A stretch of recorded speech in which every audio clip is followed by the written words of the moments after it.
Ever wished you could neatly bundle up all those vacation snapshots or important documents on your phone into a single, easily shareable file? Today, I'm going to show you exactly how to convert your photos to PDF right here on your Android phone. First, open your Gallery app and select the photos you want to convert. Tap and hold on the first image, then tap on the rest to select them.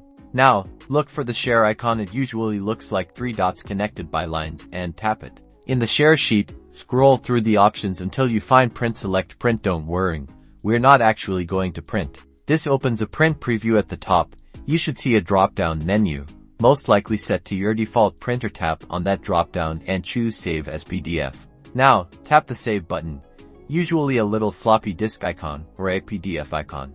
Your phone will then ask you where you want to save your PDF. Choose a folder, give your file a name, and tap Save. And that's it. You've successfully converted your photos to a PDF using the built-in features of your Android phone. Now you can easily share and manage your photos in a more professional and compact format. Don't forget to like and subscribe for more helpful Android tips.